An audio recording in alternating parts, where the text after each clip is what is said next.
Let's make steak and cheese sliders. My meat is still frozen, so it's actually a great kitchen hack. A pinch of salt into your pan with some beef and some smoked paprika.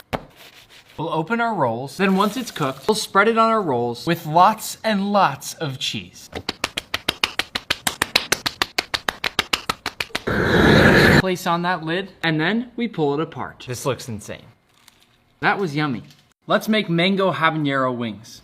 Start in a bowl with some chicken wings, then season generously with tahini, a little soy sauce, then let it marinate. For our dredge, potato starch, flour, a pinch of salt, and some chili powder. Drop in those wings, then we deep fry till golden brown and crispy. For our sauce, butter, sliced habanero, and some diced mango. This is gonna be spicy. Pour over the butter, then finish with more mango and more tahini. I mean, that looks insane.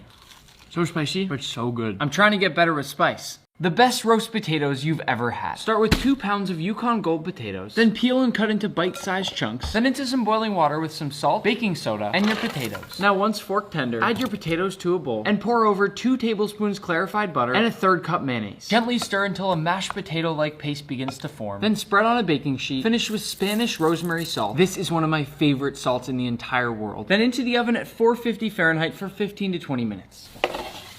I mean, does that not look insane? Crispy on the outside, and it tastes like mashed potatoes on the inside. Let's make cherry tongue hulu. Can people really tie these with their tongue? Start with 2 cups sugar and 1 cup water. Bring to a boil, then in a separate bowl add ice and water. When our sugar's ready, we'll dip, then plunge in ice water. Cherry tongue hulu is a beautiful thing. The real question is, how do they taste? It's cherry season, so this is a king crab.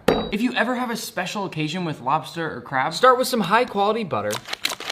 And once melted, add some minced garlic, some lemon zest, a touch of Old Bay, and a pinch of salt. Then once it turns a light golden brown, pour it into ramekins, finish with some parsley, and then we dip. That'll be the best bite of your life. It doesn't get better than this. Let's taste the world's most expensive chocolate. This is a 2019 harvest. I'm gonna carefully slice off the edge. Ta-da! At most, they make a few hundred of these bars each year. But the question is, will it be worth the $300 price tag? After lots of unwrapping, I finally opened it, and it was broken. I will say it looks like really smooth chocolate. Let's taste. Tastes like dark chocolate. Probably not my smartest purchase. Let's make fried chicken and caviar. Drums are better than flats. Buttermilk and pickle juice. Oops. Let it brine until you lose patience. Now for our dredge, potato starch, pinch of Osmo, and a few seasonings of your choice. Now we'll dredge and fry at 350 Fahrenheit. Look at that sizzle. And on with our caviar. And that right there is chicken and caviar. That bite just blew my mind. This is a match made in heaven. Let's make crab rangoon. This is a live king crab straight from Alaska. Just look at how big these babies are. First, we'll steam all of our crab legs. And now our king crab is cooked. For our filling, we'll go about a cup of cream cheese, a cup of king crab, 1 chopped green onion, a little minced garlic, a splash of Worcestershire sauce, a splash of soy sauce, salt, and a little pepper. Toss this in the fridge. For rolling these up, we'll take our wonton wrapper, add a little bit of water, put a small portion of our filling, and then we'll bring in all 4 corners at once, and there you have it, your beautiful crab rangoon ready to be fried. Now let's cook these bad boys up. Tell me that doesn't look amazing. For your sauce, keep it simple. A little bit of ketchup, a little bit of honey, and a nice squeeze of lemon.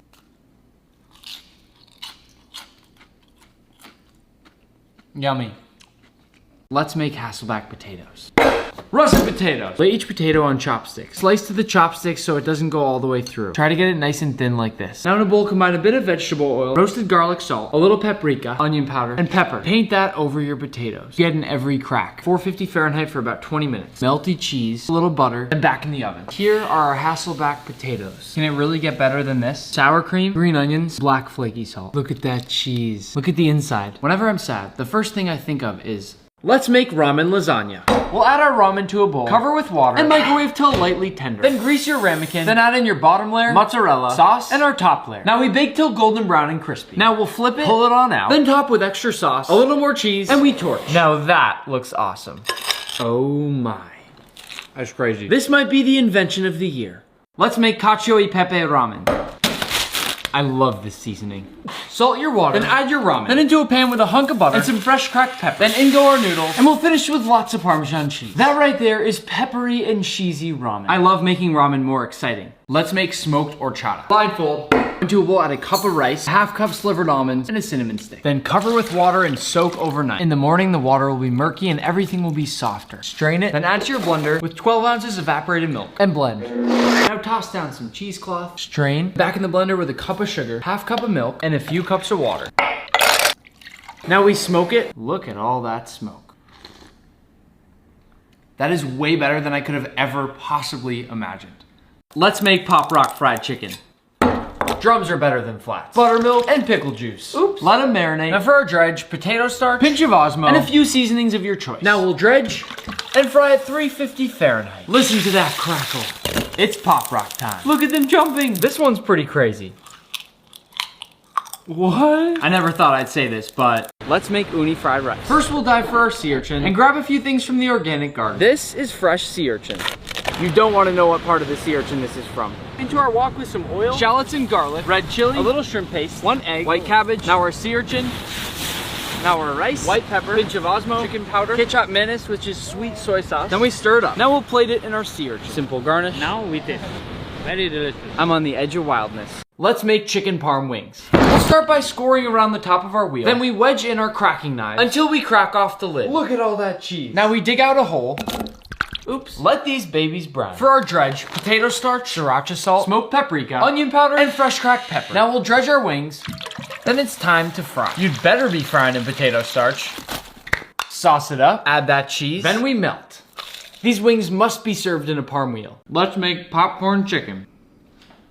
Add your chicken thighs. Then cover them with equal parts buttermilk and pickle juice. Let this marinate for half an hour. In a separate bowl, add a cup of potato starch, onion powder, garlic powder, and truffle salt. Slice chicken into cubes. Add your popcorn chicken and shake it up. Drop these back into your buttermilk, then into panko breadcrumbs, and toss. Now you're ready to fry. Fry your chicken at 375 until golden brown.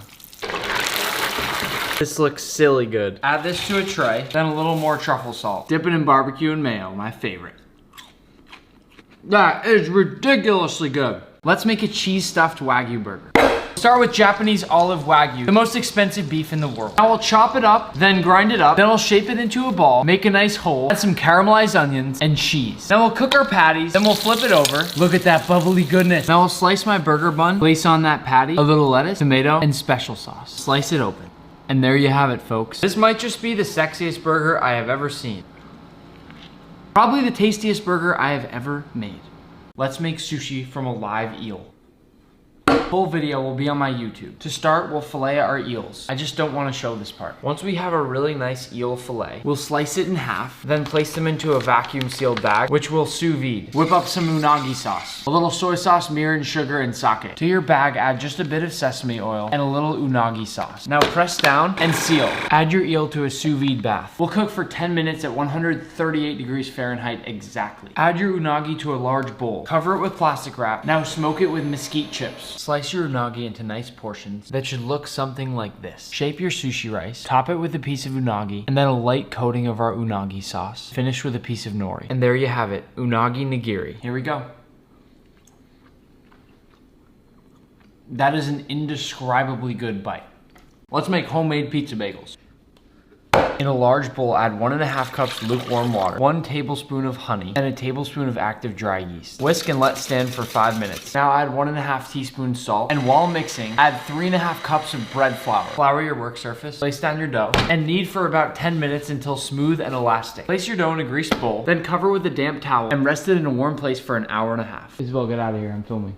Peel off your towel, then punch down that dough. Divide it into 16 pieces. Roll it on your board until you get a perfect circle. And pinch right through your dough ball. Boop. Cover them again with a damp towel for 30 minutes. Splash of baking soda and into boiling water. Let your bagels cook for a minute on each side. Brush beaten egg, then bake at 400 Fahrenheit for 15 minutes. At the 15-minute mark, rotate that pan and cook about 5 more minutes. Slice your bagels in half, add on your marinara and some good mozzarella. Broil till golden brown. It definitely passes the cheesiness test. These pizza bagels are hella good looking.